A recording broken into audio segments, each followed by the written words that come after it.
अगली रात डर के मारे रोहन ने गुड्डा को अलमारी में बंद कर दिया। अब तू बाहर नहीं आएगा।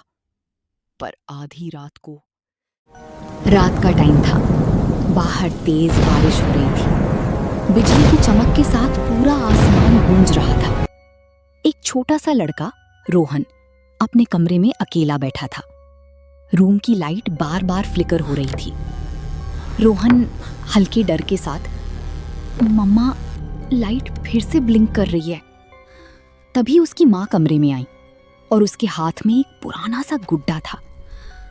मैंने स्टोर रूम में ये मिला, तुम्हारे दादाजी का है।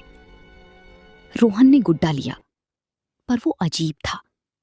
उसका चेहरा हल्का सा टूट चुका था। एक आंख गायब थी और दूसरी लाल चमक रही थी। रोहन धीरे से बोला, ये मुझे देख क्यों रहा है?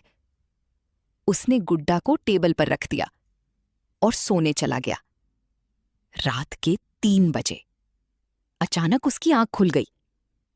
टिक टिक टिक। क्लॉक की आवाज पूरे कमरे में गूंज रही थी। रोहन ने आंखें घुमाकर देखा। टेबल खाली था। गुड्डा गायब था। रोहन घबराकर, गुड्डा कहाँ गया?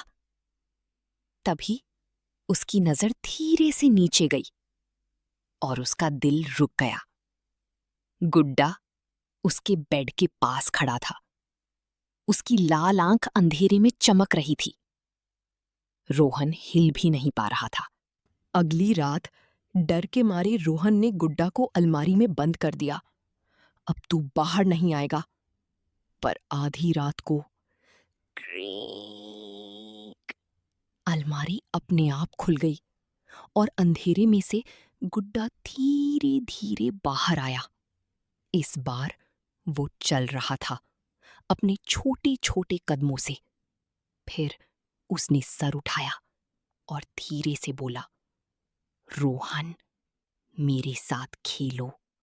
रोहन की सांस रुक गई। नहीं, तुम रियल नहीं हो। सुबह होते ही रोहन सीधा अपनी दादी के पास गया। दादी, वो गुड्डा जिंदा है। दादी का चेहरा एकदम सीरियस हो गया। उन्होंने धीरे से कहा, वो गुड्डा एक बच्ची का था जो इस घर में मर गया था। उसकी आत्मा अब भी उस गुड्डे में है। रोहन के हाथ कांपने लगे।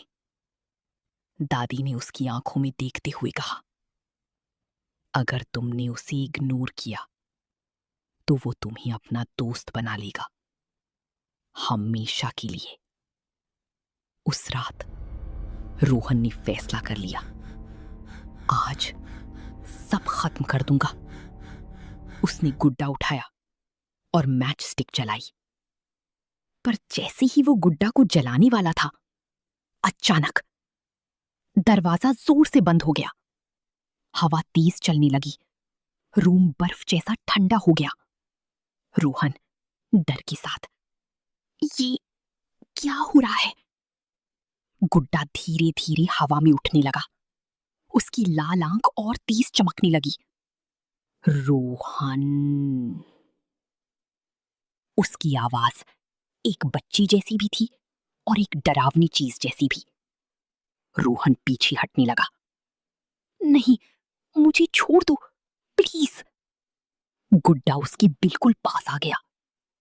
तुम मेरा दोस्त बनोगी। अचानक लाइट्स बंद।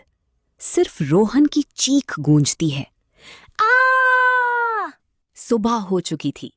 सूरज की रोशनी कमरे में आ रही थी। सब कुछ नॉर्मल लग रहा था, लेकिन रोहन कहीं नहीं था। उसके बेड पर एक नया गुड्डा पड़ा था। Same blue T shirt, same चेहरा, और उसकी एक आंख धीरे से खुलती है। अब मेरा नया दोस्त आ गया। अगर आपको हमारी स्टोरी अच्छी लगी, लाइक, सब्सक्राइब और शेयर कर सकते हैं। मिलते हैं अगली कहानी में। ऐसी ही